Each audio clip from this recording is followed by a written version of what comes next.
使节还有国际组织的负责人有中华人民共和国国务院总理李强阁下、新加坡共和国总理李显龙阁下、西班牙王国首相桑切斯阁下、马来西亚总理安瓦尔阁下、国际货币基金组织总裁戈尔基耶娃女士及企业家的代表，我谨代表博鳌亚洲论坛对各位领导人和国际组织负责人表示热烈的欢迎和衷心的感谢。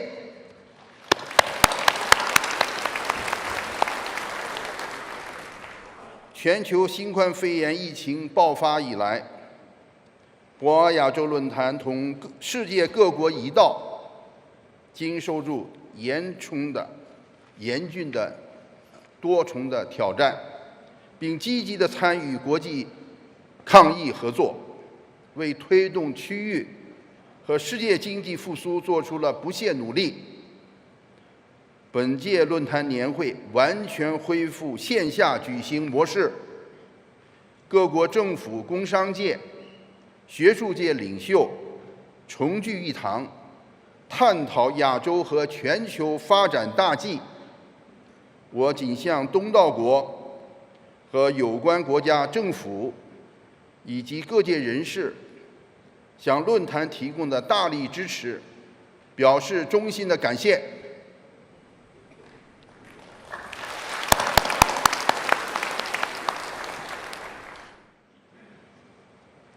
当前全球我们正面临着方方面面的挑战，这种挑战层出不穷。世界正在经历深刻而宏阔的历史之变。我们热情地期待本届论坛年会在和平发展、合作共赢的旗帜引领下，在各方共同参与下，继续迸发出引领时代的思想，化解挑战的良方，凝聚共识的力量。下面我邀请博鳌亚洲论坛理事长潘基文阁下致欢迎词。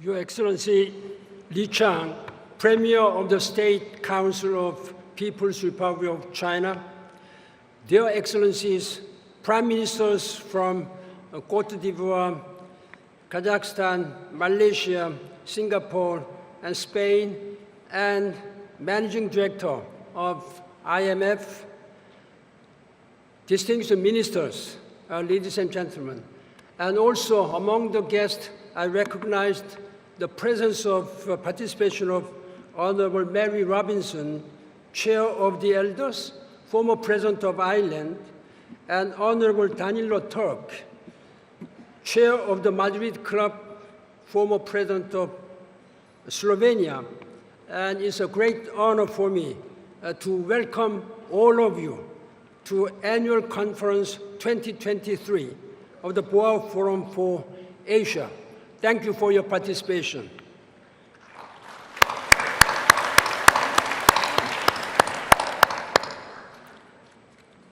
For many of us, this is the first time we meet face-to-face in 4 years' time.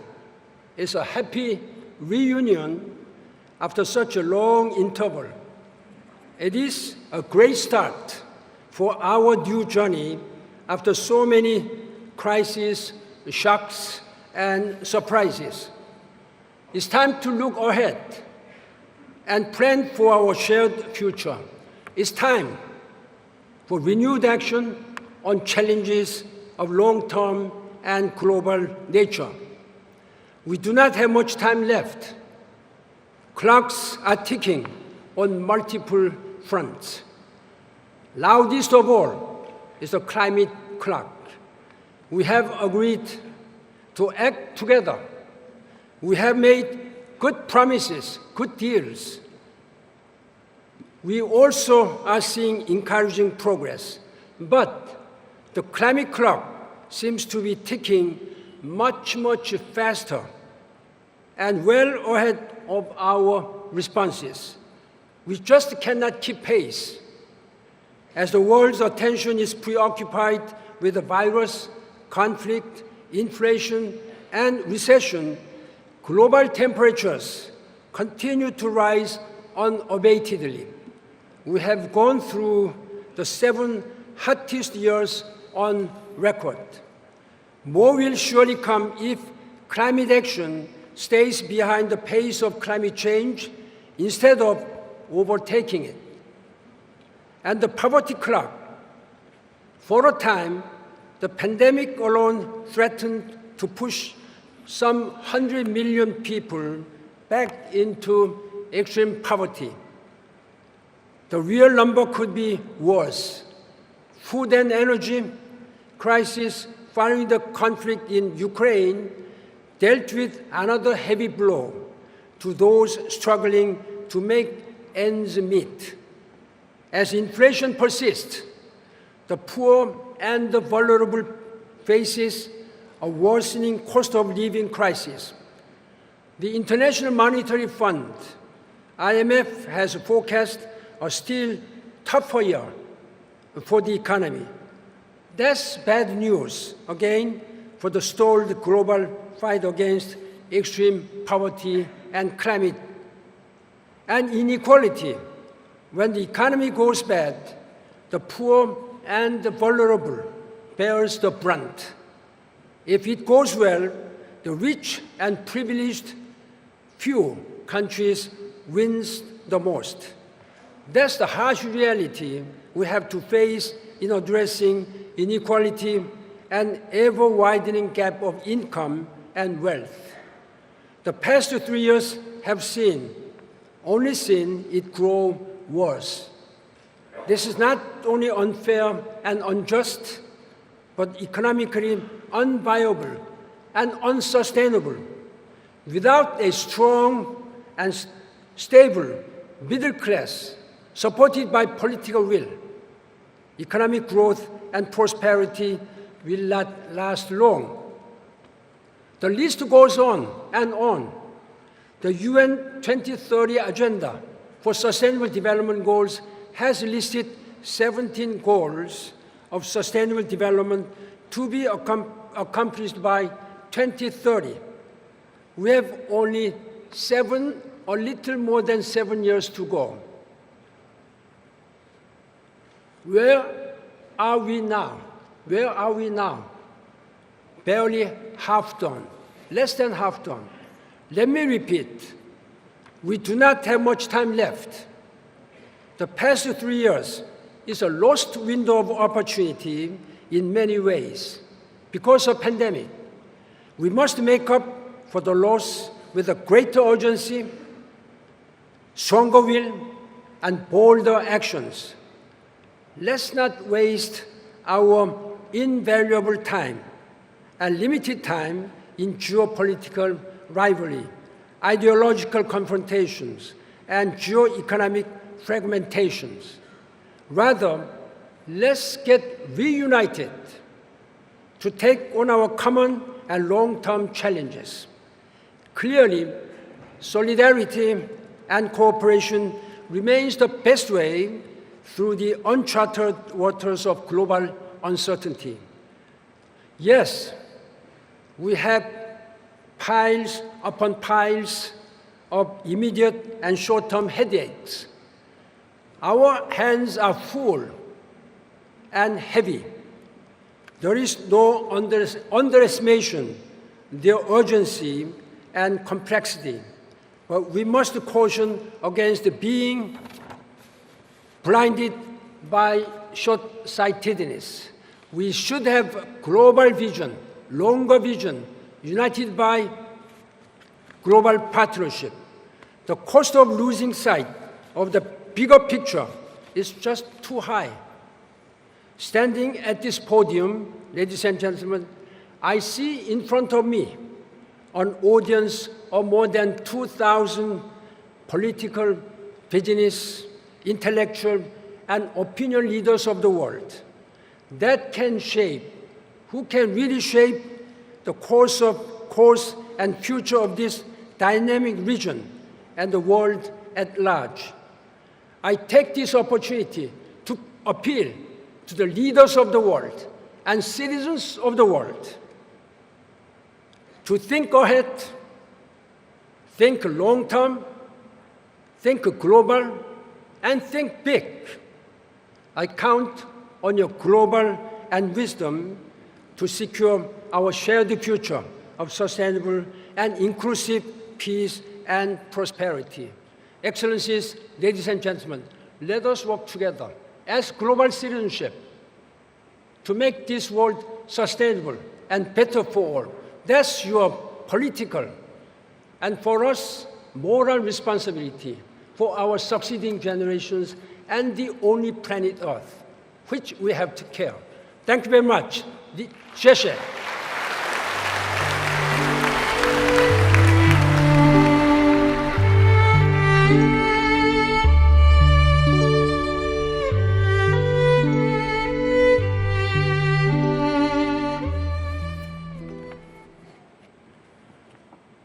感谢潘基文理事长阁下的致辞。我荣幸地邀请中华人民共和国国务院总理李强阁下致辞。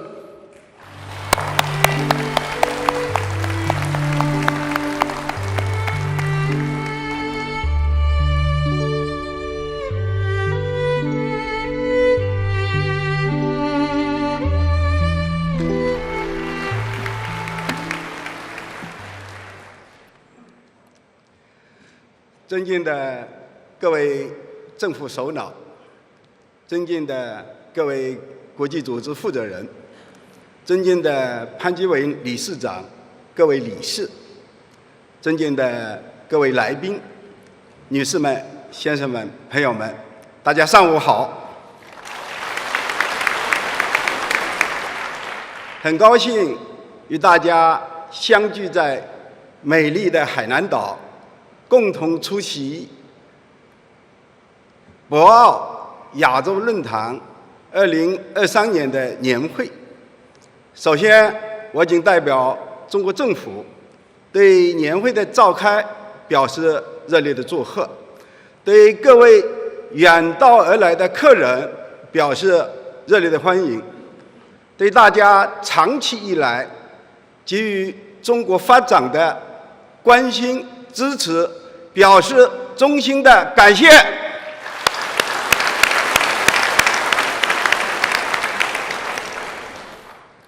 今年的年会主题以不确定的世界，团结合作，迎挑战，开放包容，促发展，我觉得非常好，契合了当前形势和各方的关切，具有很强的现实意义。大家知道，当今世界变乱交织，人类社会面临了前所未有的挑战，不确定、不稳定、难预料，成为了常态。在这样一个充满不确定性的大变局中，大家迫切地希望能有更多、更强大的确定性力量，来推动我们这个世界朝着美好的未来前进。10年前，中国国家主席习近平先生首次提出人类命运共同体的重要理念，此后他又在包括博鳌亚洲论坛在内的很多国际场合，深刻阐述了构建人类命运共同体的中国主张，进一步提出全球发展倡议、全球安全倡议、全球文明倡议，为全球发展和治理提供了中国方案。10年来，我们中国以务实行动推动构建人类命运共同体，取得了一系列重大的实践成果，特别是我们高质量的共建“一带一路”，带动广大发展中国家加快发展，为世界经济拓展了新空间。同时，我们在倡导政治解决危机、解决国际热点问题、劝和促谈、化干戈为玉帛等方面，我们也做出了卓有成效的努力，展现了负责任大国的担当。这些都是人类命运共同体理念的生动实践。事实证明，人类命运共同体理念已经成为引领时代潮流和人类进步的旗帜，成为推动世界持久和平、共同繁荣、确定性力量的源泉。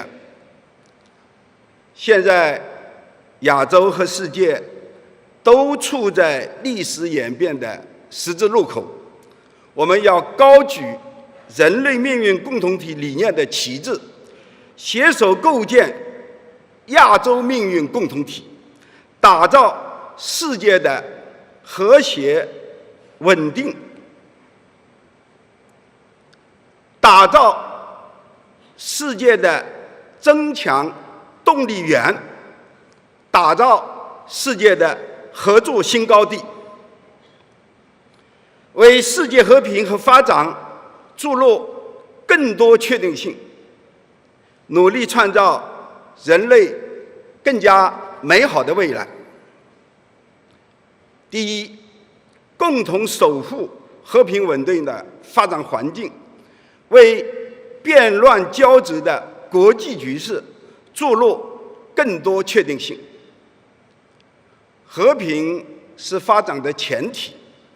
过去几十年，亚洲之所以能够取得世界瞩目的发展成就，离不开我们亚洲总体和平稳定这样一个大环境。未来亚洲要实现更大发展，绝不能生乱，绝不能生战，否则我们就会自断前程。诞生于近70年前的和平共处5项原则和万隆精神，是亚洲人民的智慧结晶。以相互尊重、协商一致、照顾各方舒适度等为重要原则的亚洲方式，为国家间合作发展提供了根本遵循。世界形势越是动荡不安，我们越要倍加珍惜这些宝贵财富，坚决守住来之不易的和平局面。我们要始终坚持睦邻友好，坚持东盟在东亚区域合作中的中心地位，安危共处与共，命运与共，确保亚洲持久和平稳定。我们要落实全球安全倡议，坚持共同、综合、合作、可持续的安全观，反对滥用单边制裁和长臂管辖，反对选边站队、集团对抗和新冷战。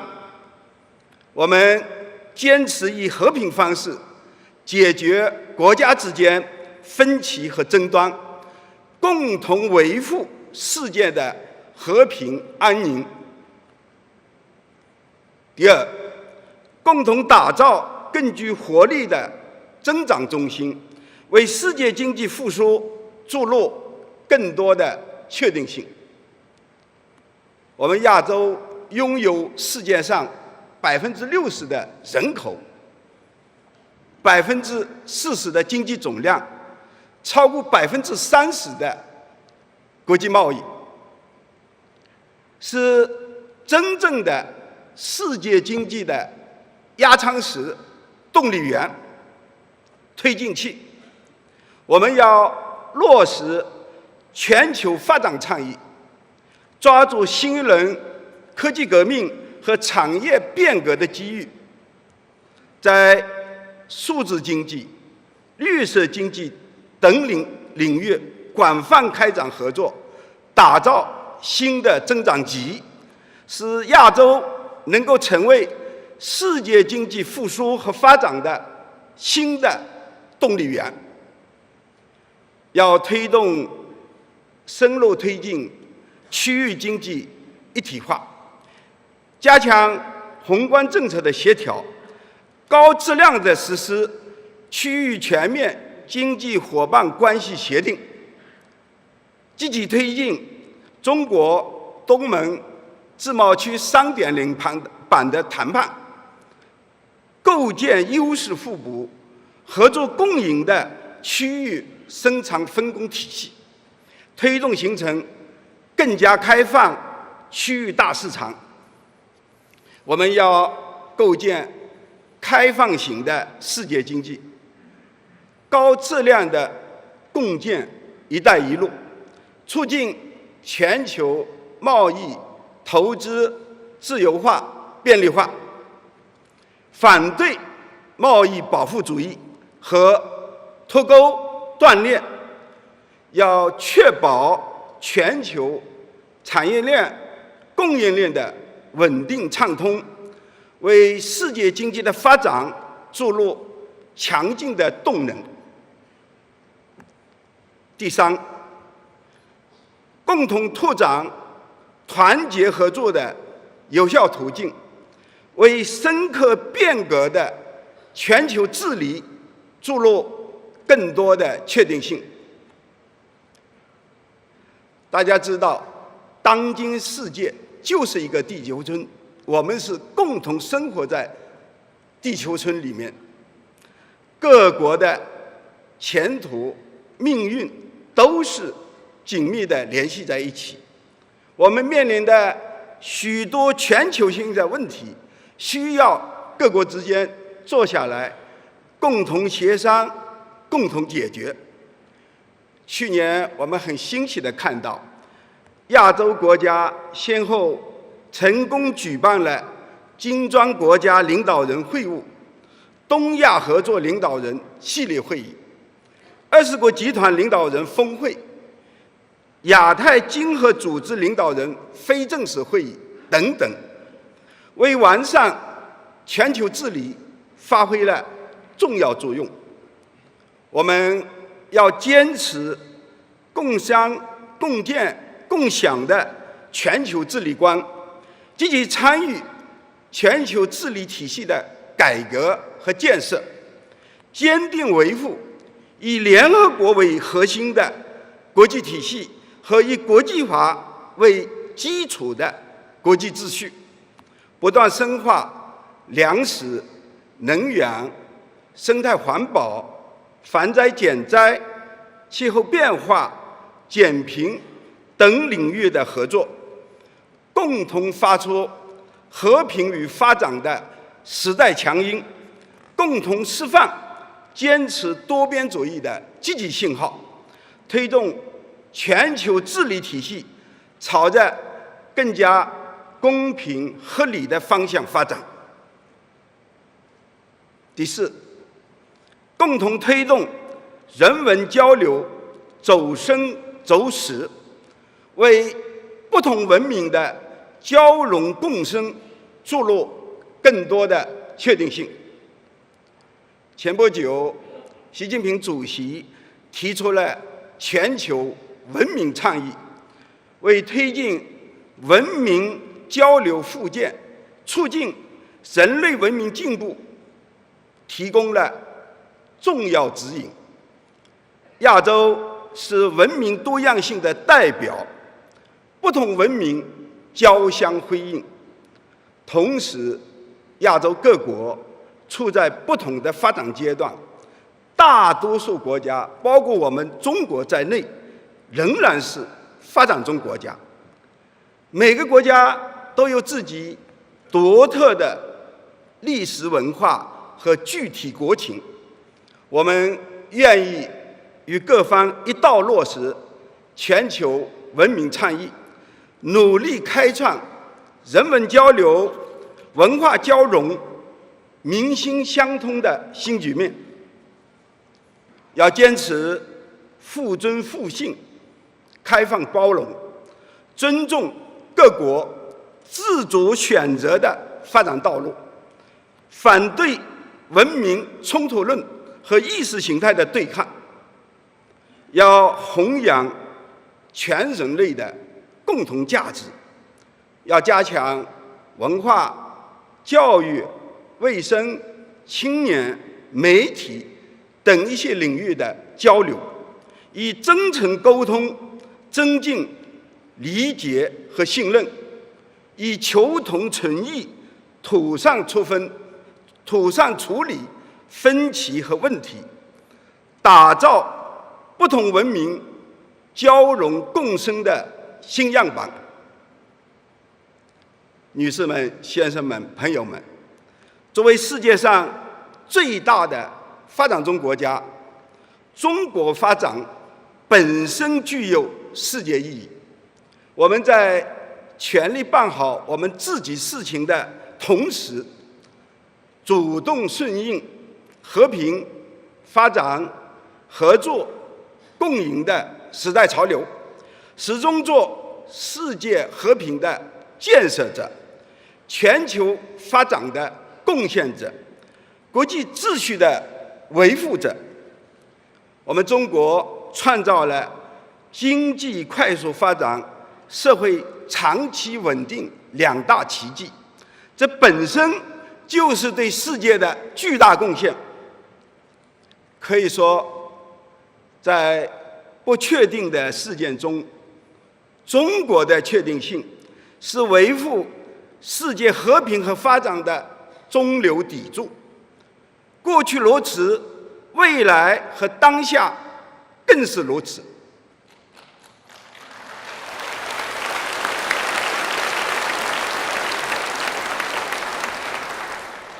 从未来来看，中国发展的目标、发展的前景是确定的。大家也都关注到，去年10月份，我们召开了中国共产党第20次全国代表大会，破画了中国未来发展的蓝图，明确提出到本世纪中叶，中国共产党的中心任务就是团结带领全国各族人民全面建成社会主义现代化强国，实现第2个100年奋斗目标，以中国式现代化全面推进中华民族伟大复兴。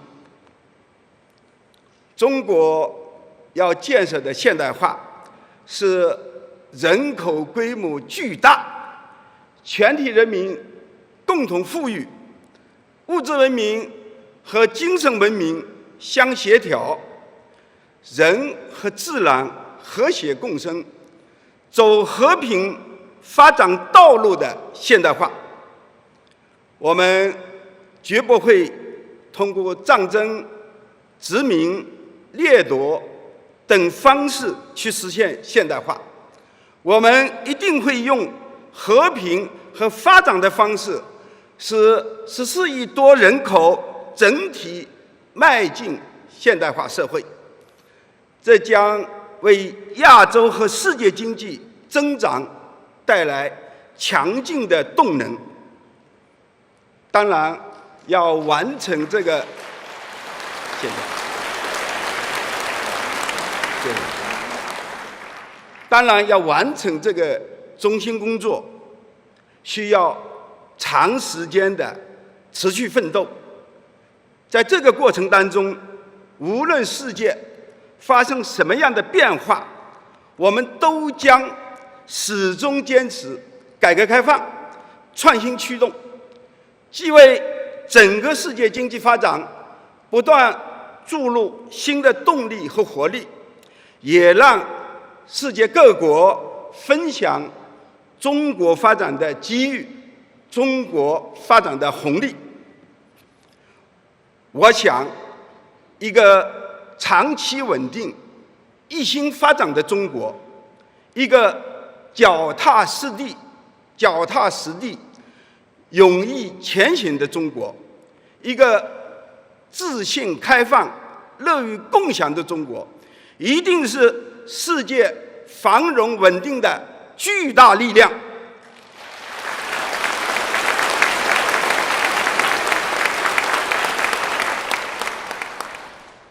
从当下看，中国经济增长的动能和态势是强劲的。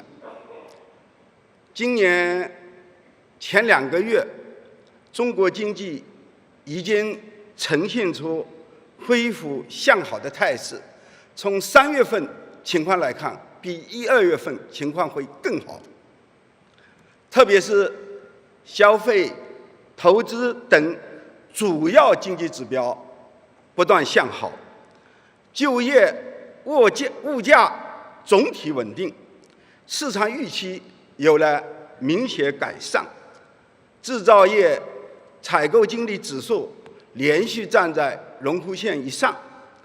多个国际组织的，包括昨天 IMF 的总裁女士，我们在交谈的时候也都讲到，很多国际组织都调高了对中国经济发展的预期。应该说，现实情况比我们统计数字更有说服力。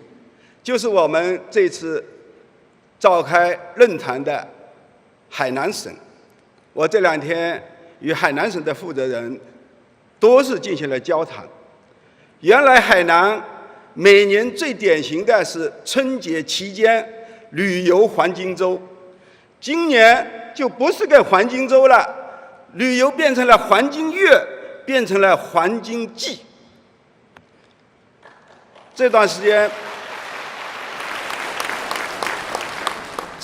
间，海南岛仍然是游人如织，离岛免税商品销售情况持续火热，这些都充分反映出中国经济韧性强、潜力大、活力足，反映出中国经济长期向好的基本面，也反映出中国经济社会发展的政策措施是科学有效的。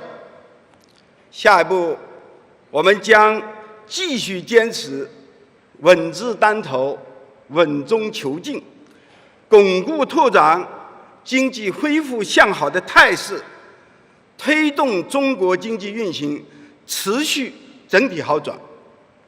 我们将把实施扩大内需战略同深化供给侧结构性改革有机结合起来，持续扩大中国的市场规模。我们将在扩大市场准入、优化营商环境、保障项目落地方面推出新的一系列举措，不断地优化国企赶杠、民企赶闯、外企赶土的制度环境。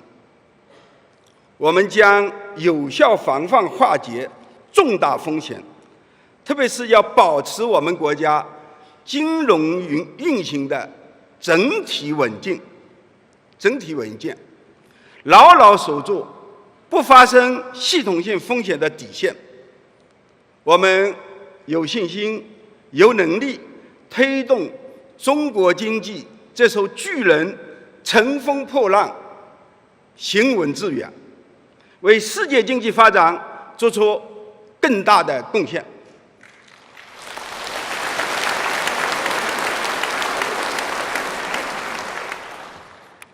女士们、先生们、朋友们，今年还有一件亚洲大事，就是第19届亚运会将于今年的金秋季节在浙江省杭州市举办。疫情让相会延迟，也让我们对相聚更加期待。从天涯海角到西至湖畔，开放的中国一路上到处都有美好的风景，欢迎大家都到中国走一走、看一看。有风景的地方一定有新经济，有新经济的地方一定有我们合作共享的发展机遇。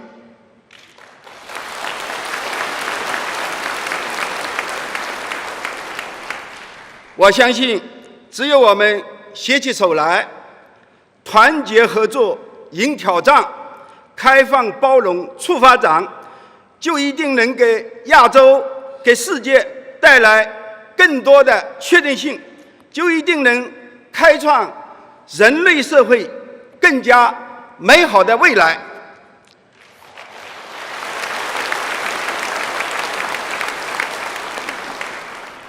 最后，我预祝本次年会圆满成功，谢谢大家。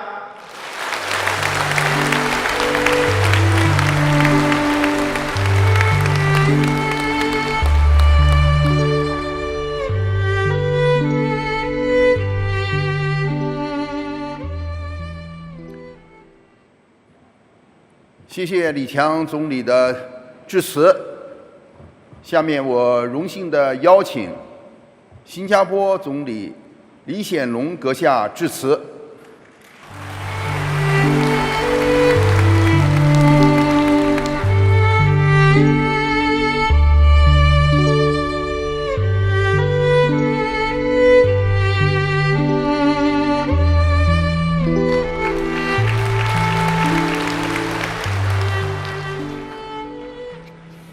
Your Excellency, Premier Li Qiang, distinguished guests, ladies and gentlemen, 大家早上好。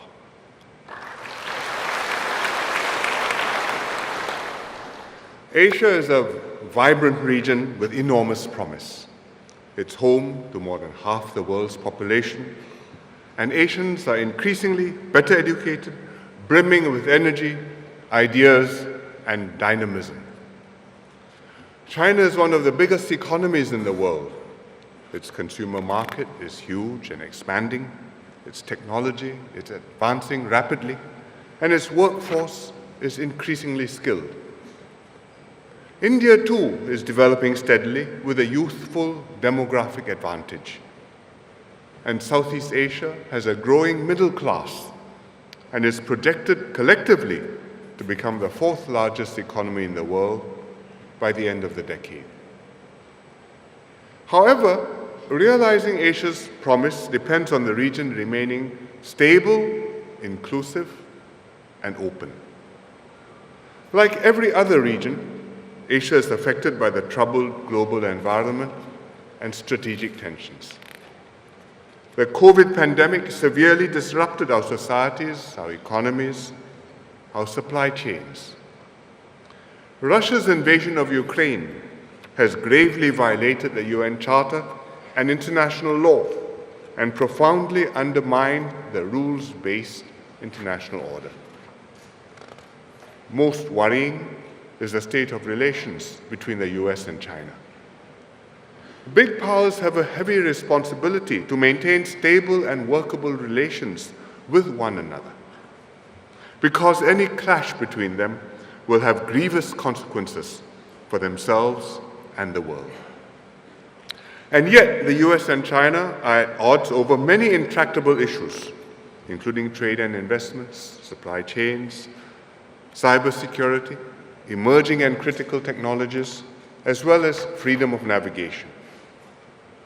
We hope that China and the United States will succeed in stabilizing their relationship and establish sufficient mutual trust and respect to cooperate in areas where their interests are aligned.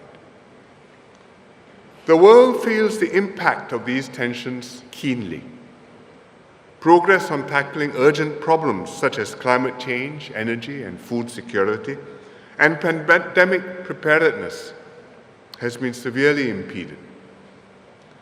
Economic imperatives are being overshadowed by national security concerns. Countries are pursuing self-reliance and resilience by onshoring or friendshoring their supply chains. The bifurcation in technological and economic systems is deepening. And this will impose a huge economic cost on countries, as well as further exacerbate rivalries and frictions. Against this global backdrop, what can Asian countries do? First, we should continue to promote economic cooperation and good relations between China and countries in the region. China has become the largest trading partner for almost every country in Asia. It has launched also regional and global initiatives such as the Asian Infrastructure Investment Bank, the AIIB, the Belt and Road Initiative, or BRI, and the Global Development Initiative, the GDI. Other Asian countries reciprocate China's desire to deepen economic integration. Post-COVID, we encourage a revival of investment, trade, and tourism flows. And we look forward to participating in new growth opportunities in China's dynamic economy. Singapore's own ties with China are doing well. We are updating and improving the China-Singapore Free Trade Agreement and raising overall relations to a higher level. Our government-to-government cooperation projects have matched China's priorities at different stages of its development. The latest project, the Chongqing Connectivity Initiative, improves connectivity between Western China and Southeast Asia, and it is part of the Belt and Road Initiative.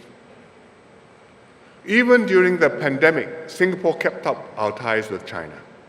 Our merchandise trade expanded by 6% last year. Singapore is one of the largest foreign sources of investments in China.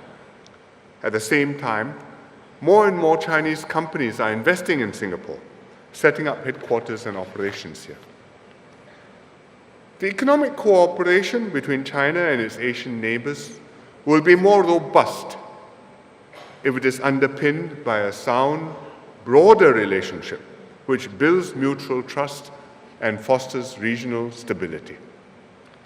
There are many bilateral and regional issues that need to be resolved, and they should be managed in the spirit of goodwill and cooperation, peacefully and in accordance with international law, giving full weight to the perspectives and interests of countries big and small. From time to time, national interests will diverge and bilateral issues will arise. This is unavoidable. And when this happens, it is important that we insulate our economic relations from these difficulties and continue to do business with one another. We must strive to work together pragmatically for the benefit of our peoples, even when we may not see eye to eye on some issues. This will enable all Asian countries to coexist peacefully with one another and enjoy the space and security to chart their own paths towards development and prosperity. Secondly, besides strengthening their ties with China, countries in Asia also need to deepen cooperation with one another. We should build a dense mesh of cooperation and interdependence rather than a hub and spokes model, because this will result in a stronger and more resilient region. ASEAN is a key organization that promotes cooperation in Southeast Asia. ASEAN member states are working systematically to strengthen integration among ourselves. The ASEAN Digital Economy Framework Agreement will deepen our cooperation in a sector which will only become more crucial and pervasive. And the ASEAN Community Vision for 2025 provides a roadmap towards a rules-based, people-oriented, and people-centered ASEAN community. ASEAN centrality also helps to link up partners across Asia and beyond. Mechanisms like the East Asia Summit, the ASEAN +3, and the ASEAN Regional Forum have brought major players together and offered neutral platforms for productive dialogue and engagement.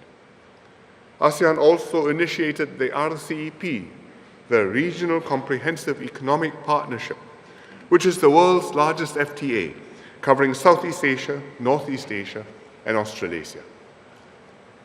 Many other complementary regional groupings exist in Asia. These include the Comprehensive and Progressive Agreement for Trans-Pacific Partnership, the CPTPP, the Indo-Pacific Economic Forum, the IPEF, and the Digital Economy Partnership Agreement, or DEPA.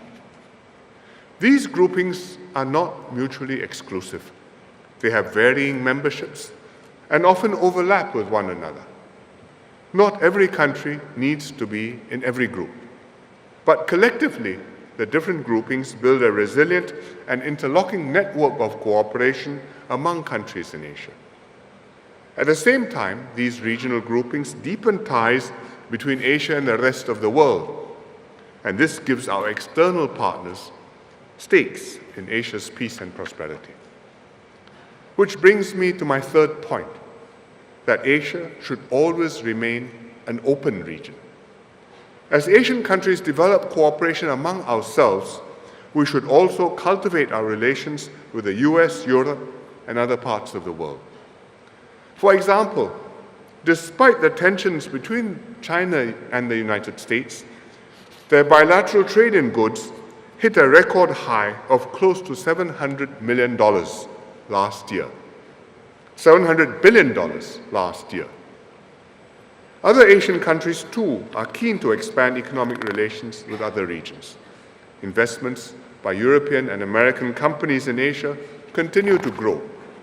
Asian countries are concluding FTAs with European countries and with the EU, and even with partners in Latin America. For example, Singapore has a free trade agreement with the Pacific Alliance. Strong economic ties across regions will foster greater interest among more stakeholders to engage constructively in Asia. This will encourage healthy competition, spur innovation and partnerships, moderate tensions when they arise, and make for a more stable and balanced region. Whether Asia can realize its promise will depend on how well countries in Asia maintain stable relations and cooperate practically and productively, both amongst themselves and with our external partners. As a very important economy in Asia, China has a big role to play in all of this. We welcome China's commitment to continue opening up its economy and to continue supporting multilateralism and regional cooperation. And we look forward to all parties contributing more actively to regional and global development and prosperity to benefit Asia and the world. Thank you very much.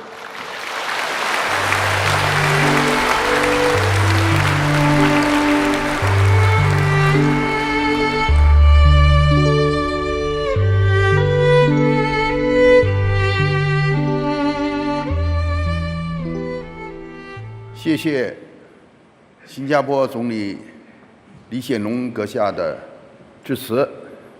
下面我荣幸地邀请西班牙首相桑切斯阁下致辞。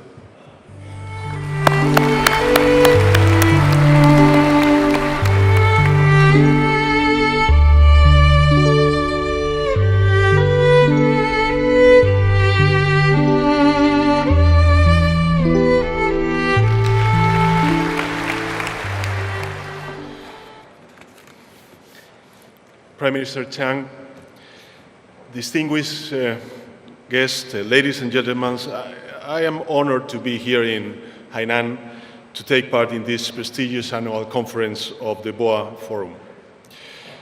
especially in an edition that combines in its title concepts such as solidarity and cooperation to face major global challenges. In just a few days, I have attended the European Council in Brussels, the Ibero-American Summit in Dominican Republic, and now I am here in an official visit to China. In less than a week, I will have met more than 40 leaders from 3 different continents. And let me be clear, in every meeting, I have heard the same yearning for peace, stability, and prosperity. Nobody wants economic fragmentation or war. Humanity faces global challenges of an unprecedented scale: a climate emergency, a pandemic, and the brutal and illegal aggression of Russia against Ukraine that is causing a major humanitarian crisis, food insecurity, inflation, and increasing debt distress in a growing number of vulnerable countries. In this context, the international community needs responsible and constructive players. And that is what Spain wants to be. Firstly, as a reliable and open country, but also as the upcoming presidency of the European Union, part of the Ibero-American community, and an active member of all big multilateral organizations and fora. It is essential to rebuild trust through dialogue, solidarity, and cooperation. In this vein, I welcome the intensification of diplomatic contacts of the Chinese authorities with leaders around the world. It reflects a high degree of responsibility, and we want to contribute to these efforts. Our views may differ in some areas, but we must continue to build bridges and increase mutual trust. Ladies and gentlemen, I firmly believe in a rules-based international order. Free, balanced, and fair trade is essential if we want stability and prosperity for all. A fragmented world dominated by protectionist tendencies represents a return to the past, with all its shadows and uncertainties. Some claim that a deglobalization process is underway. I do not think so. What is happening is a change in the way globalization is conceived and articulated. Production costs are no longer the only criteria to decide where to locate production facilities. Safety, environmental footprint, and above all, reliability have now gained relevance. And that is a positive sign. In fact, it will contribute to a more resilient, efficient, and sustainable supply chain. China's modernization and Asia's growth have been beneficial for the whole world. Asia and Europe have prospered hand in hand for decades, and they can continue to do so now. Together, China and Europe account for a quarter of the world's population and around the half of the world's GDP. We share many common interests and challenges. Our economies are deeply intertwined. But Europe is now adapting to new realities in a rapidly changing context. This implies accelerating its Green Deal to lead in the fight against climate change, moving away from Russia's gas and oil dependencies, and building a new green and digital industrial base. China and the European Union, as major markets and geopolitical entities, must compete in some areas and cooperate in others. And let me be frank, we will continue to defend the European values, principles, and views with an independent perspective and with a keen awareness of our goals, interests, and priorities. We won't give up on them. Our companies and often competitors, but also partners in the development of transport, energy, and healthcare infrastructure projects, not only for Eurasia, but also for the world. Thus, recent investments by large Chinese construction groups in Spanish engineered engineering companies are creating opportunities for the development of joint projects in Latin America. We must continue to deepen with this mutually beneficial collaboration, but we have to do it in a way that we respect the sovereignty of each country and we respect the rules. This means leveling the playing field and ensuring full reciprocity between partners. It means providing a stable regulatory framework that allows domestic and foreign companies to compete on an unequal footing. It means opening the East so the West doesn't have to close in itself. I firmly believe that relations between Europe and China, and by extension between Spain and China, do not need to be confrontational. There's ample room for win-win cooperation. We must remain partners, economically and beyond. There are three key areas where the scope for collaboration is immense. First, strengthening multilateralism. We all believe in a strong, transparent, and rules-based multilateral system as a framework for discussing global challenges. No global problem can be solved unilaterally. Second, the need to accelerate the fight against climate change. As signatories to the Paris Agreement, we can do more to work together on the energy transition to keep the Paris temperature goal within reach. And third, achieving the Sustainable Development Goals and reforming the international financial architecture. The G20 and the SDG summits in September will provide an opportunity to show our common determination to increase financing for development and find solutions to the growing debt sustainability risk that face many low-income and emerging economies. And finally, let me stress how much we value the relationship with our Asian partners and with China in particular. This year, we celebrate the 50th anniversary of diplomatic relations between China and Spain. Much has changed since. Bilateral trade between our nations has significantly expanded, and it almost doubled between 2017 and 2022, growing from 32 billion euros to 57.7 billion euros last year. China is already Spain's first supplier and the largest market in Asia for Spanish companies. Meanwhile, the number of Chinese citizens visiting and companies working in Spain is also growing significantly. This is happening because today Spain is one of the best places in Europe to invest and do business.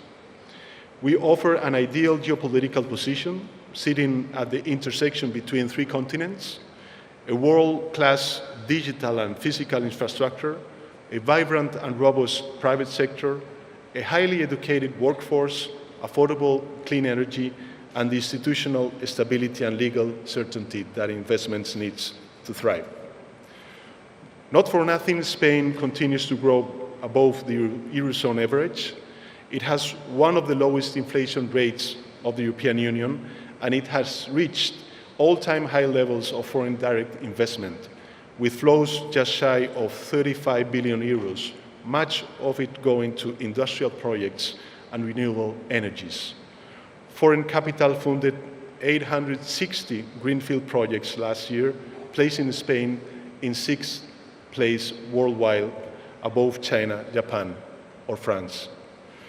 Global investors are betting on Spain, and so is the European Union, which has granted us already over 70 billion euros from the European Union Next Generation funds to modernize our production system and foster 10 strategic projects in areas such as electric vehicles, renewables, green hydrogen, storage, aerospace, agro-industry, advanced health, and microelectronics.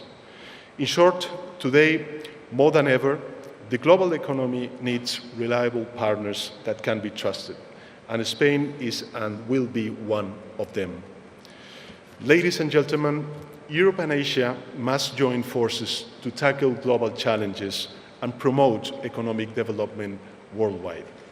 We have to take every opportunity to promote dialogue and cooperation for our own sake, and for the well-being of our future generations. China and Asia are known for their can-do spirit, and there is so much we can do together. It is in our hands that our words become deeds. Thank you very much.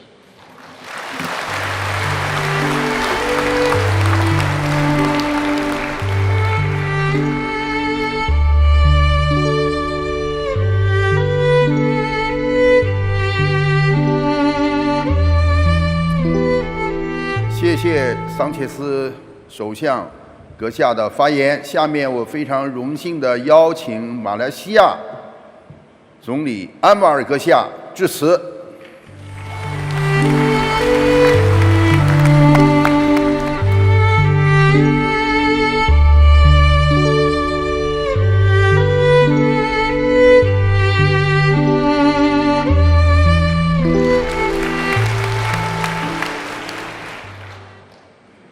Premier Li Qiang, Prime Ministers, ladies and gentlemen, 各位来宾，大家好。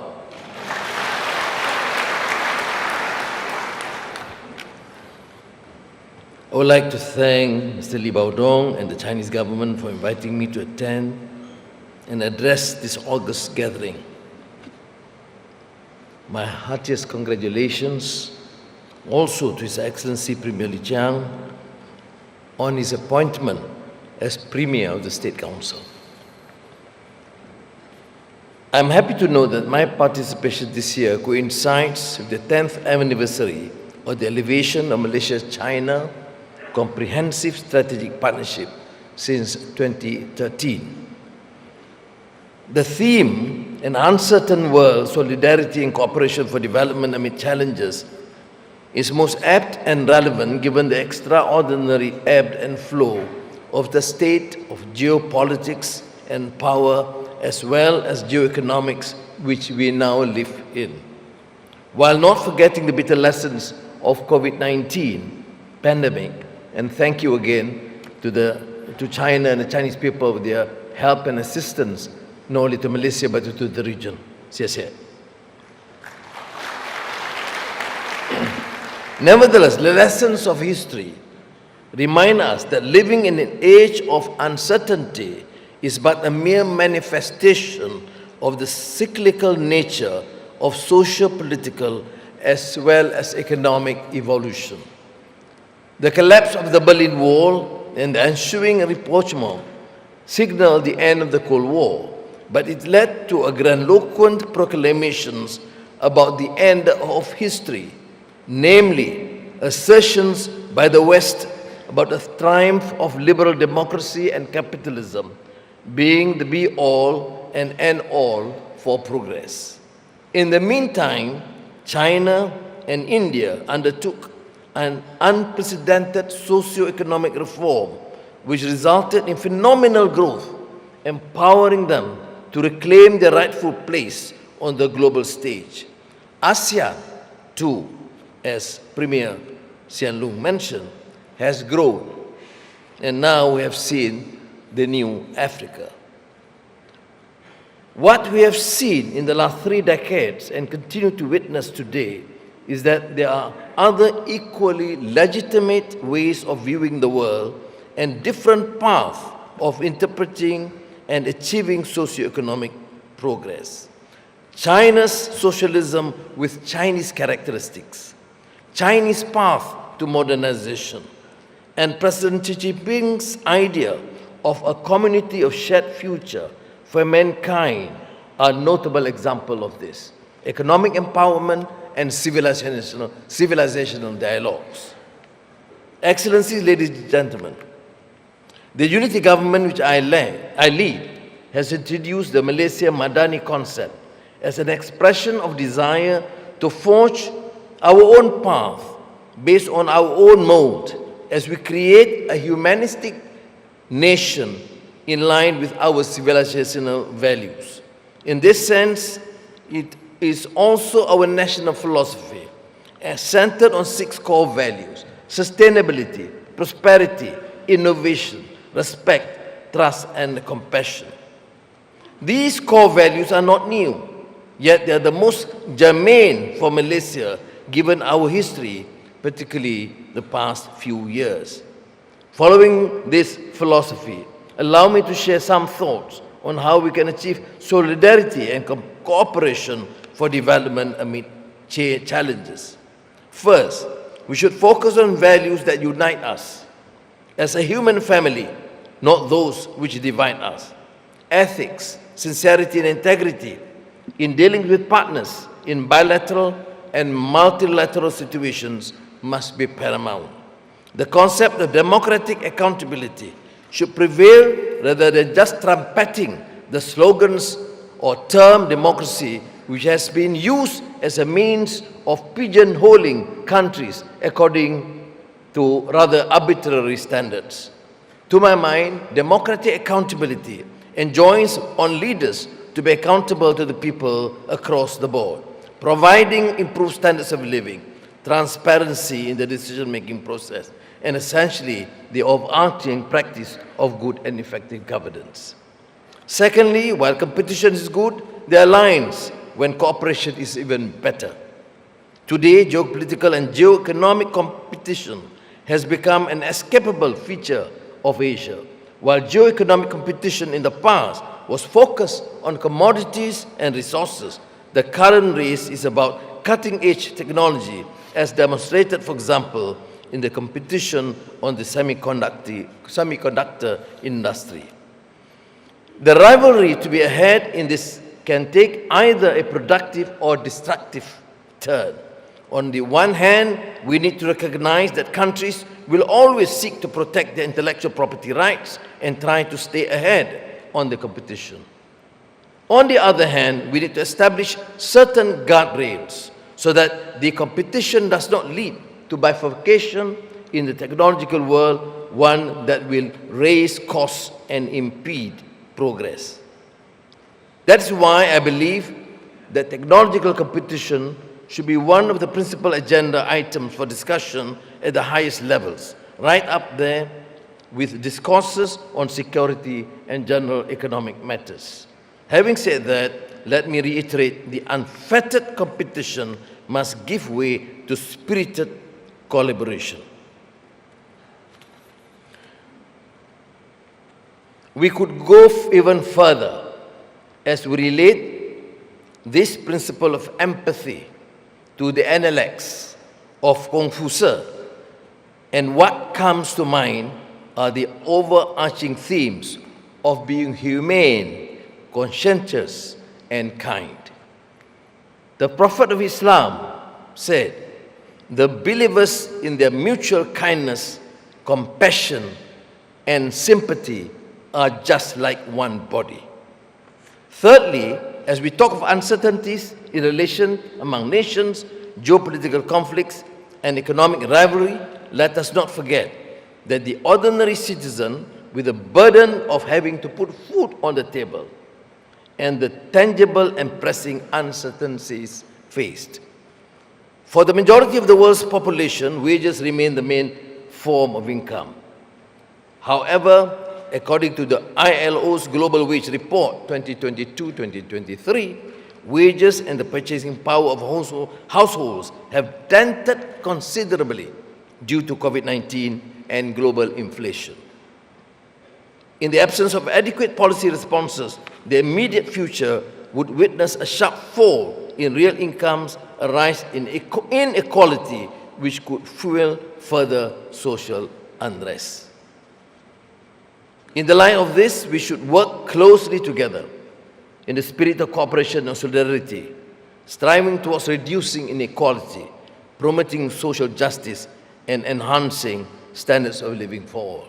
I commend you, Premier Li Qiang, and China for taking this bold initiative of continuing interaction and dialogues with countries. Translating lofty ideas into practical reality, solidarity and cooperation is best exemplified in the realization of the Belt and Road Initiative. With the pandemic behind us, we should try to gain or regain its momentum. In closing, I cannot overstress that if we continue to cooperate, speak in a unified voice, and exchange ideas on strategy and best policy practices, we can work together in an Asia that is stronger and more resilient. 谢谢。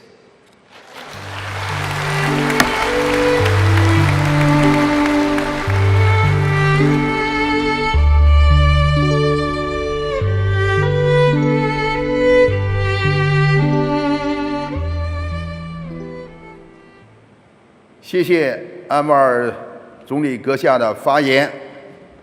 女士们、先生们，近年来有越来越多的非洲国家的领导人和企业家参加博鳌亚洲论坛的各项的活动。今年我们荣幸地邀请到科特迪瓦总理阿西阁下出席今年的年会，并在我们的开幕式上致辞。我荣幸地邀请阿西阁下致辞。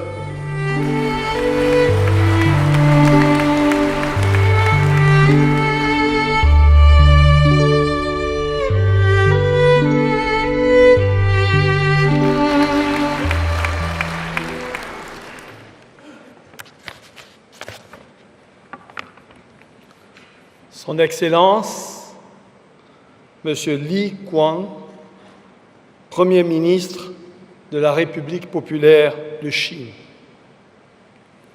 Messieurs les Premiers ministres, Madame le Directeur général du Fonds monétaire international, Son Excellence Ban Ki-moon, Président du Conseil d'administration du Forum de Boao pour l'Asie, Mesdames et Messieurs les responsables du gouvernement populaire de la province de Hainan, Excellences, Mesdames et Messieurs les chefs de délégation, Mesdames et Messieurs les ministres, Mesdames et Messieurs, c'est un véritable honneur pour moi de m'exprimer à l'occasion de cette si belle cérémonie d'ouverture de la conférence annuelle du Forum Boao pour l'Asie.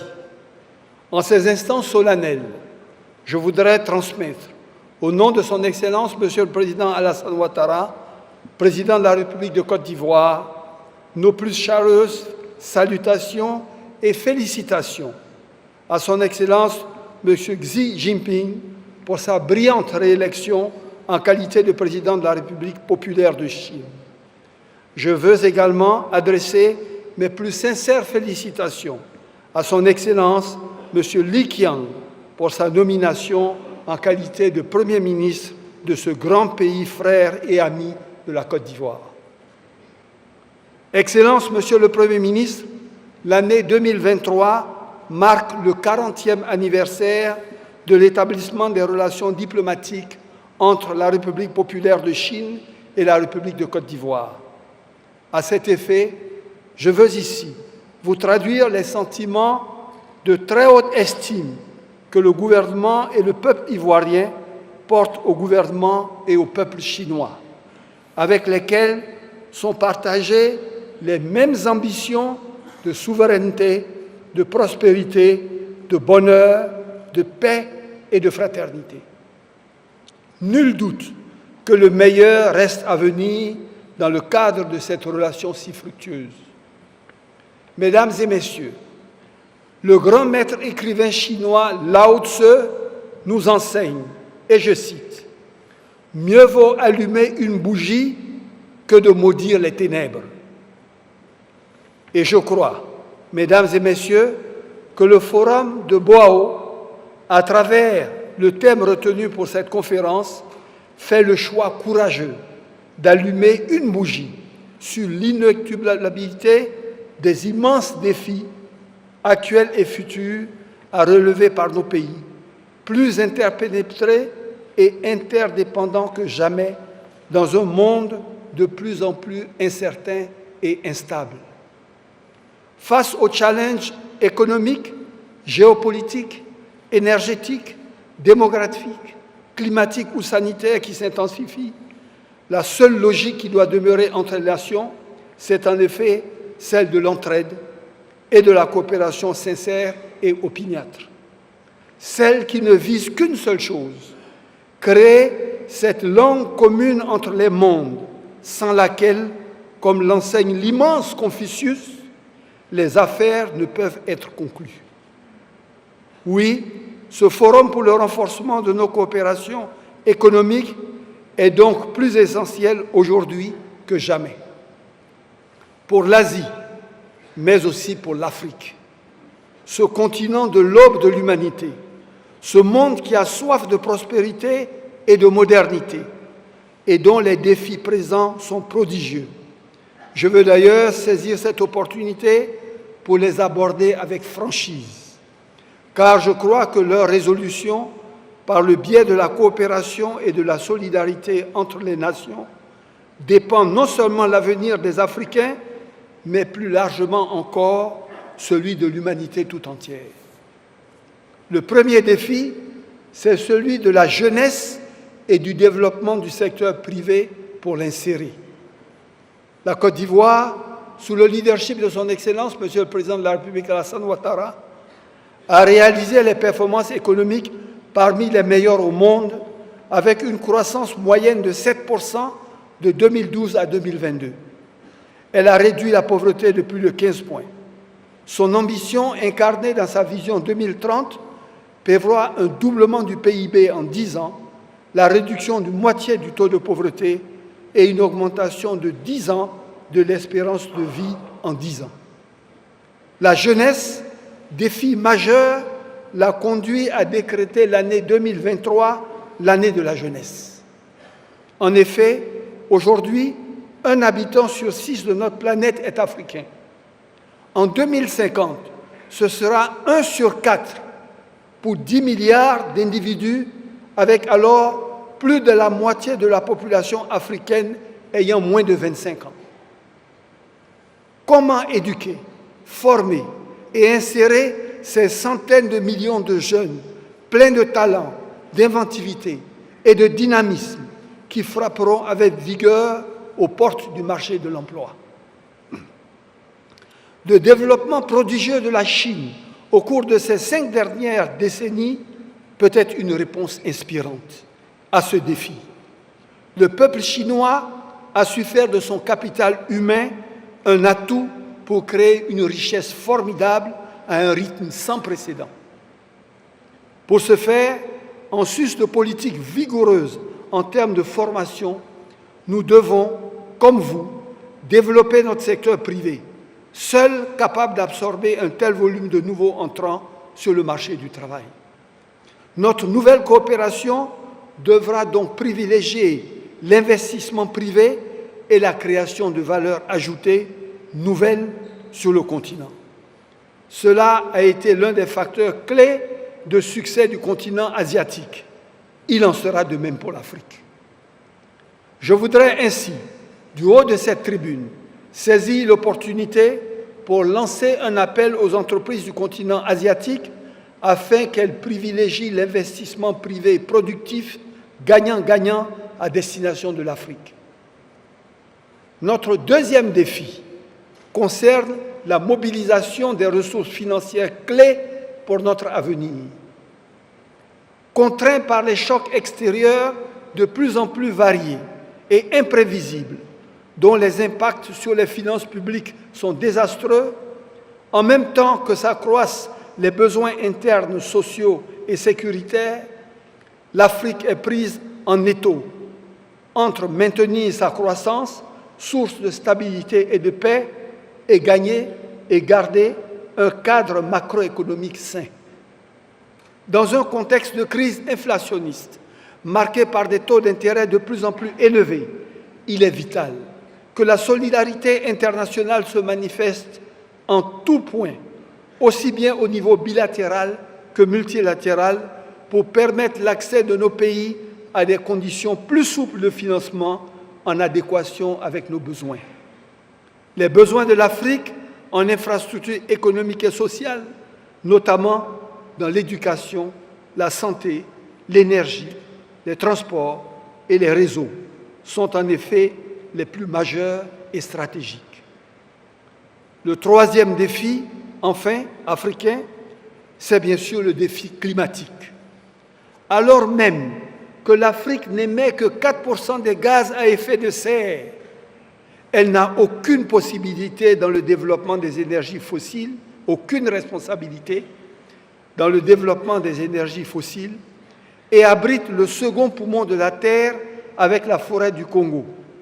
Elle sera, hélas, le continent qui subira le plus les conséquences du changement climatique. Ce défi, nous le vivons comme une urgence absolue. Comment adapter nos modes de vie et nos économies? Comment gérer les déplacements de population? Comment agir face aux sécheresses, à la montée des eaux, aux ravages des tempêtes? Comment garantir la sécurité alimentaire à nos populations dans cette adversité? Il est plus que temps d'agir collectivement et puissamment. Nous attendons ainsi que les financements promis soient au rendez-vous pour une pleine responsabilité et une vraie équité dans l'usage et la protection des ressources de notre planète. À ce titre, l'exemple de la Chine, qui agit avec vigueur pour bâtir une civilisation écologique avec son plan de grande muraille verte ou son investissement annuel de 100 milliards de dollars dans les énergies renouvelables est véritablement inspirant. Mesdames et messieurs, chers amis du continent asiatique, dans ces défis communs, l'Afrique veut voir en l'Asie un partenaire stratégique dont elle a beaucoup à apprendre. Oui, face à ces importants défis du développement, un regard tourné vers la Chine, l'Inde, le Japon, Singapour et la Malaisie, pour ne citer que ces pays-là, et ce qu'ils ont admirablement accompli au cours des 5 dernières décennies, donne à l'Afrique l'occasion d'espérer et de croire que tout est possible pour qui sait agir avec engagement. Enfin, face à ces défis cruciaux, il est temps pour l'Afrique d'avoir toute sa place dans le système de gouvernance mondiale, à l'ONU comme au G20. Parce que sans l'Afrique, il n'y aura pas d'issue pérenne aux défis auxquels la Terre fait face. Parce que l'Afrique est un réservoir inépuisable de ressources naturelles, de talents humains et de solutions collectives. Parce que l'Afrique expérimente depuis l'aube de l'humanité les vertus de la solidarité. Pour sa part, la Côte d'Ivoire, sous la conduite éclairée de son président, son Excellence M. Alassane Ouattara, reste plus que jamais attachée à ces valeurs qui sont l'essence même de l'âme africaine. C'est d'ailleurs dans cet esprit que notre pays a adhéré en 2018 à l'initiative La ceinture et la route, parce qu'elle promeut la coopération, le libre commerce et le renforcement fraternel des liens entre l'Asie, l'Europe et l'Afrique. Excellences, Monsieur le Premier ministre de la République populaire de Chine, Mesdames et Messieurs, les nations représentées à ce forum font partie des plus performantes au monde, avec notamment la Chine, l'économie la plus dynamique de ces 50 dernières années. C'est dans ce contexte que je réitère mon vibrant appel au secteur privé asiatique à venir investir en Afrique. Sur notre continent, il existe un proverbe séculaire qui dit que l'union dans le troupeau fait dormir le lion dans sa faim. S'y trouvent résumées les valeurs cardinales de concorde, de solidarité et de progrès collectif, nécessaires dans la lutte contre le lion de la faim, de la pauvreté et du sous-développement. C'est la page qu'il nous appartient d'écrire aujourd'hui ensemble pour toujours renforcer les liens d'amitié et de coopération qui existent entre l'Asie et l'Afrique, pour notre bénéfice mutuel et, j'ose le dire, pour notre planète, l'humanité tout entière.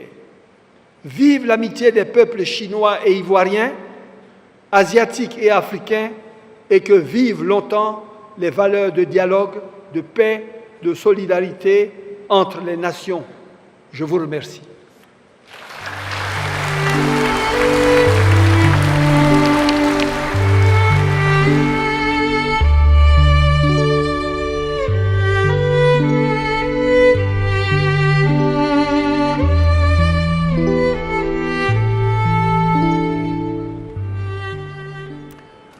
谢谢阿西总理的致辞。下面我荣幸地邀请国际货币基金组织总裁果尔基瓦耶女士致辞。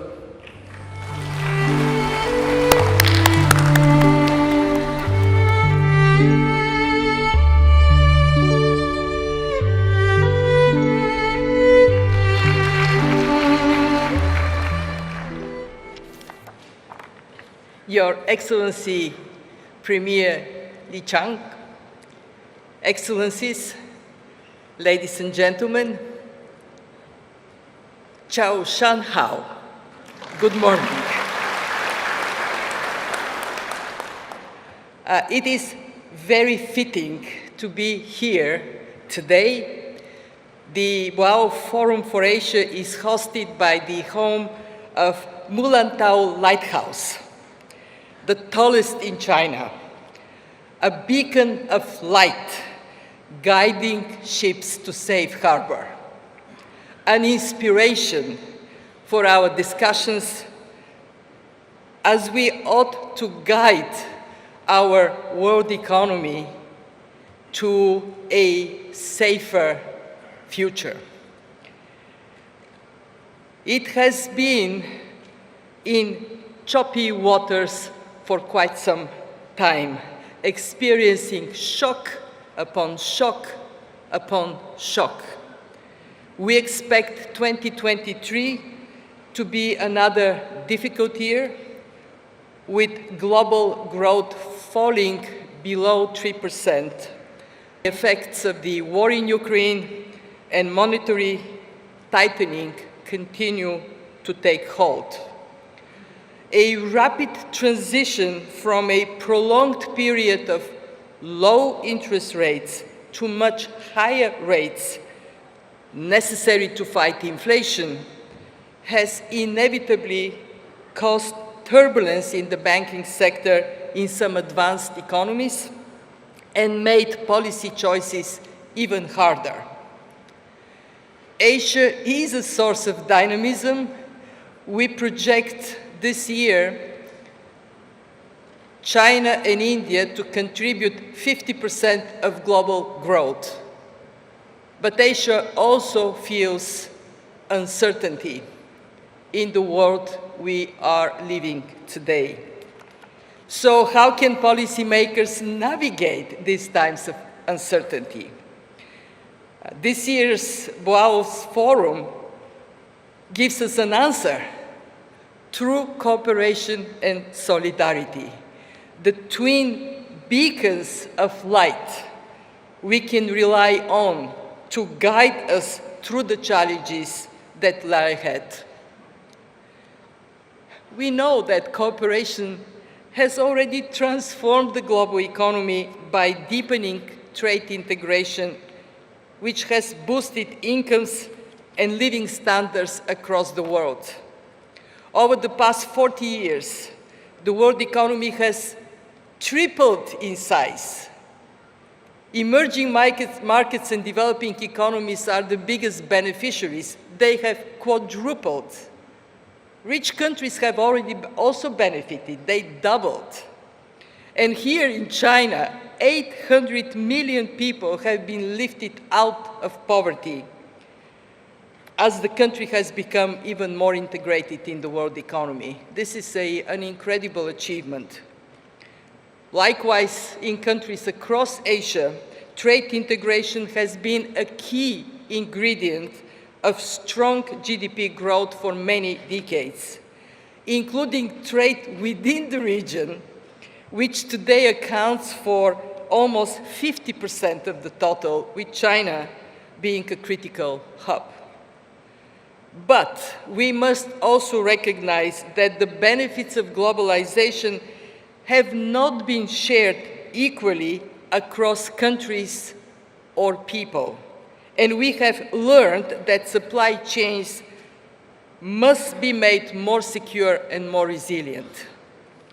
Addressing these concerns, as we heard from Premier Li Chang, it requires a pragmatic approach, working together where it matters most. For example, to reinvigorate international trade in an equitable way and diversify supply chains based on economic logic. Our research shows that the long-term cost of trade fragmentation could be as high as 7% of global GDP, roughly equivalent to the combined annual output of Germany and Japan. And as a highly integrated region, Asia would be most adversely affected by runaway fragmentation. We must keep these costs down through cooperation. It would be paramount for the prosperity of hundreds of millions of people around the world. Cooperation goes hand in hand with solidarity with those in greatest need. Over the past 3 years, we have seen low-income and vulnerable countries and people being particularly severely hit. Solidarity starts at home, with governments protecting vulnerable people in their own countries. This means fiscal policy providing targeted support to those most in need, those most affected by food insecurity or the cost of living crisis. And it also means countries in a relatively stronger position helping vulnerable members of our global community. With interest rates high and many currencies depreciating, this is particularly important for countries in debt distress. We urgently need faster and more efficient global mechanisms for providing debt treatment to these countries. After all, such mechanisms would provide significant benefits to both creditors and debtors. And success would remove one important source of uncertainty for the global picture. And in this regard, I want to recognize with gratitude China's engagement in the common framework for that resolution and China's participation in the new Global Sovereign Debt Roundtable. Solidarity must extend to future generations, and nowhere it matters more than in climate action, especially in Asia, with its high population density and exposure to climate shocks. And it is also the place to steer through the green transition much needed opportunities for growth and for jobs.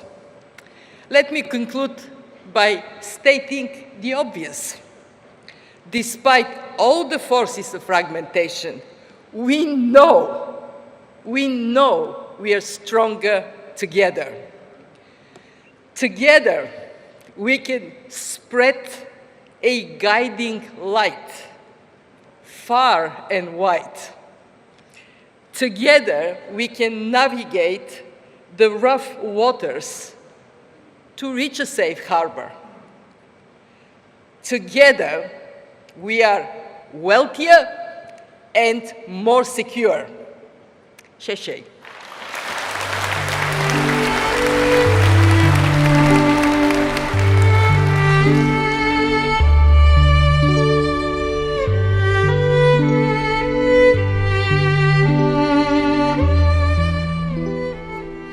谢谢古尔杰娃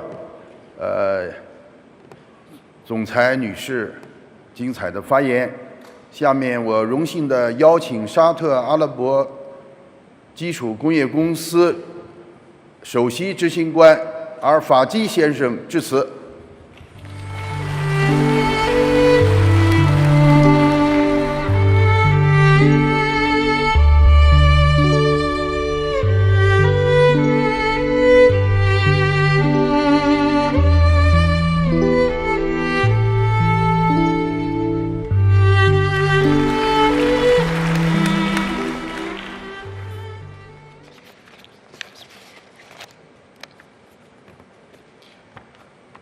Your Excellency Li Chang, the Premier of China, Your Excellency Mr. Ban Ki-moon, Chairman of Boao Forum of Asia, distinguished, honorable states and leaders, distinguished guests, ladies and gentlemen, good morning to you all.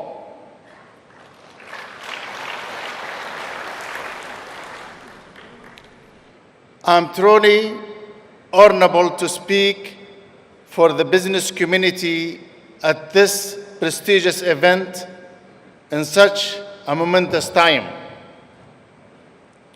And I'm glad to be able to do so live in front of all of you.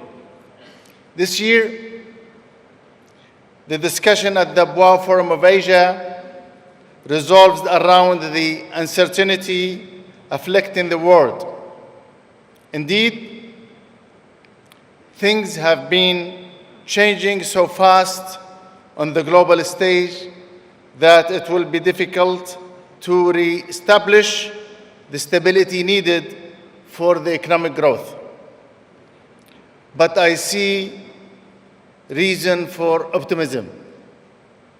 Over the last several years, structural changes been slowly but surely unfolding between the consumer goods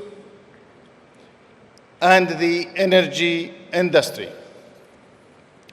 And these changes might be a sure path towards robust and sustainable economic growth. For the consumer goods industry, these changes has been given an additional leverage to buyers who demand more goods that respect the principles of the sustainability. For the energy industry, these changes pressurize the legacy, carbon-intense, fossil fuel portfolio. In both cases,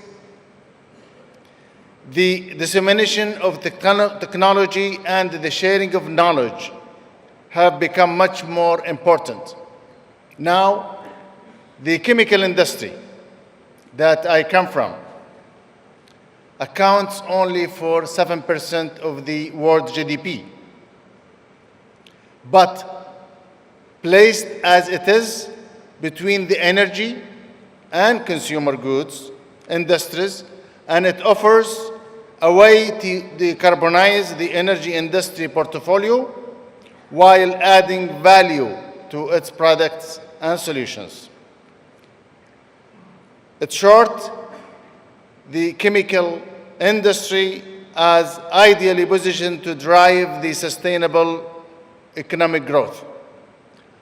But for such sustainable economic growth to flourish globally, close international collaboration will be required, not only between the companies, but between the countries linked by value chain.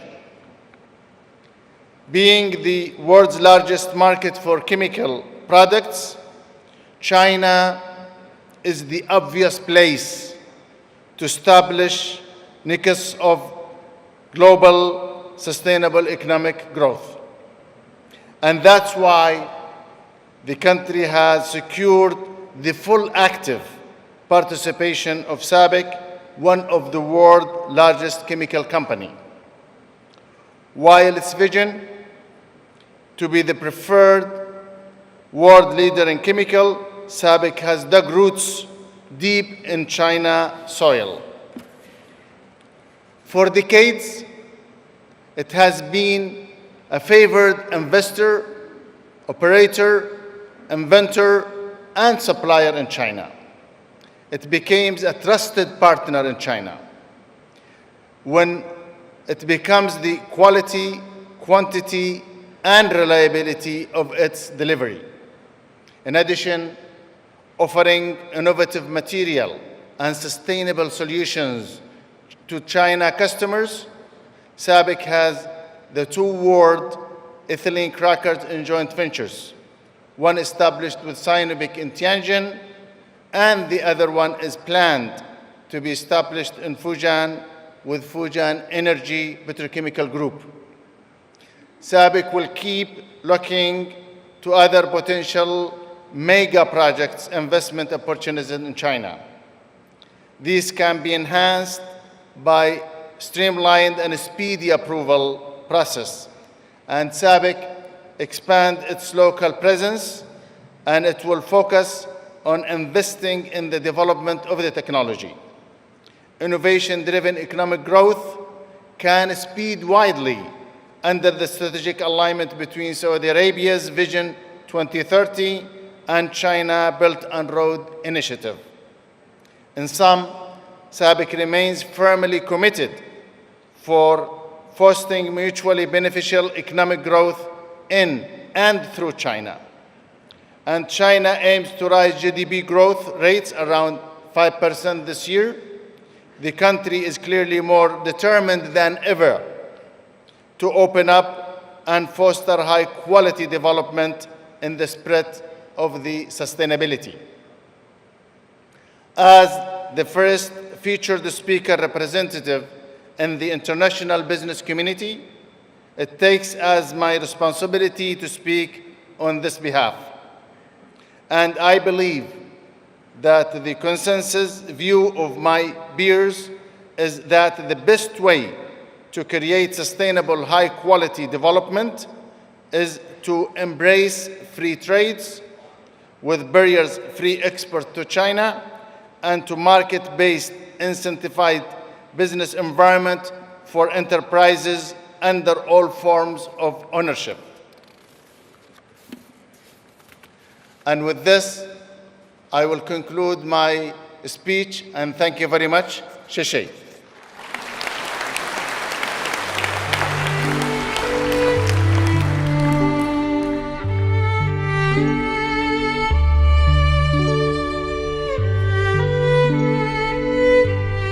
谢谢阿尔法基先生的发言。最后，我请澳大利亚福特斯克金属集团董事长 Andrew Forrest 先生致辞。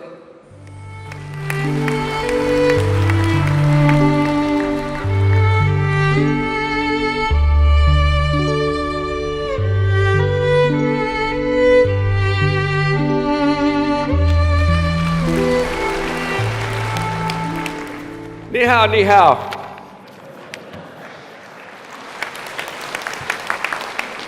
It is a great day to be together here with all of Asia and China, Premier, leaders, fellow Bower Forum councillors, distinguished guests all. After the long dark winter of COVID, I've just returned from touring industrial China, including Hunan, Shanxi, Jiangsu, and Beijing. I congratulate you, President Xi and Premier Li, on your appointment and on your leadership. The perseverance and growth that I have seen in the Chinese people is as a direct result of your leadership, Premier Li and President Xi, and I thank you.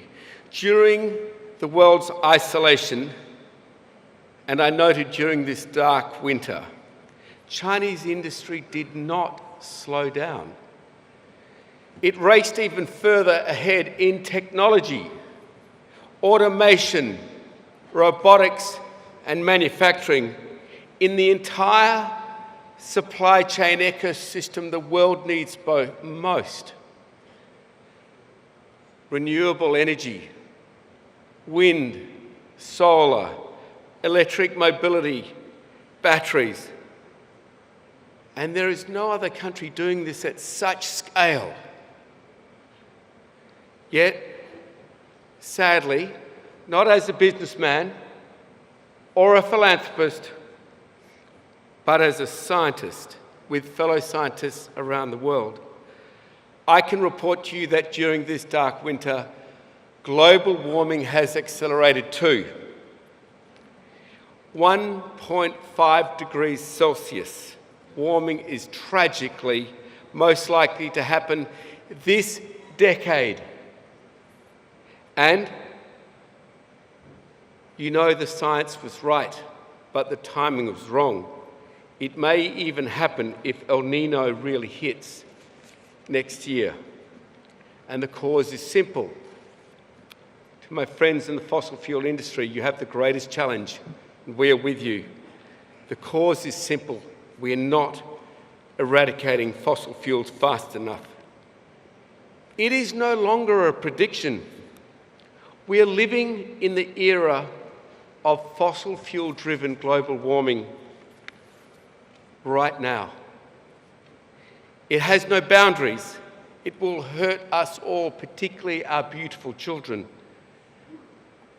And as a child, I was led to believe that out of every setback was the seed to equal or greater opportunity. We must now take this opportunity for them. I present to you all, to our prescient leaders, this massive opportunity is now. Switching to renewable energy will lead to unprecedented economic growth, full employment, and a material improvement in the standard of living of all citizens. China, more than any other country, can lead this decisive action. Premier Li, you lead the world's supply chain, the world's premier supply chain. Your country can rapidly deliver to the global community the decarbonisation we need in months and years, not in years and decades, by supplying the equipment mankind needs with joint ventures all over the world. You have the leadership, the capital, the massive technical and industrial base to make this happen. I truly believe, Premier Li, that China's next 5-year plan will not only be the most important plan in the history of the PRC, but with the right settings, the most important 5-year plan we have seen for the world. I encourage China, like all advanced nations represented here and beyond, that we must ensure the world has the equipment supply it needs to fight global warming. We must pull together to make this happen. Forget economic blocs, intergovernmental squabbles. They will be seen as short-sighted and visionless by our children if we do not act now. We must focus on our agreements and similarities and set aside our differences for the future of all our children. China, we rely on your success, your leadership, and your incredible ability to plan and deliver. As a simple citizen of our shared future, I encourage China to accelerate even further its renewables rollout, already successful, from 120 gigawatts last year to 500 gigawatts per year, to essentially eliminate national emissions in the 2030s. All your base load energy can be met with renewable electricity and with green hydrogen quickly replacing the gas you currently need to meet your peak power requirements. All your baseload energy can be met such. I am asking the only country, China, the most organised economy in the world, to achieve this great act of acceleration. At the same time, lifting even higher the standard of living of Chinese people and all people of the world. This is the 20th year of Fortescue's and China's partnership. I am so proud that our iron ore has helped build this great nation. My promise to you now is that our iron ore will soon be green as we fully decarbonise our mining sites by 2030, bringing green steel one step closer. Trust mostly what a man says, but trust what he does. It is my life's aim, Premier Lee, and all leaders here in this great hall, that in 2049 we not only celebrate the first century of the PRC, but also that all children are growing up not in an unlivable, polluted planet, but in a green, harmonious world, one that only infinite, renewable energy that yours, President Xi and Premier Lee, in this critical decade, that leadership can give them. Thank you.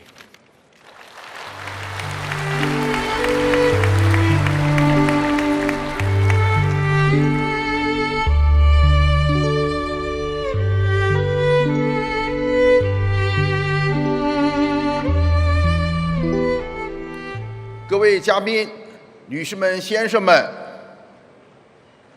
谢谢 Andrew Forrest 精彩发言。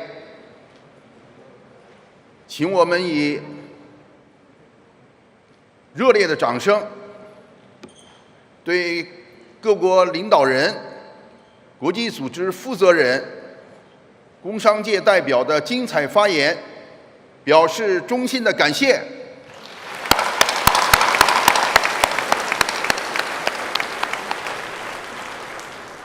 下面请大家起立，欢送各位领导人。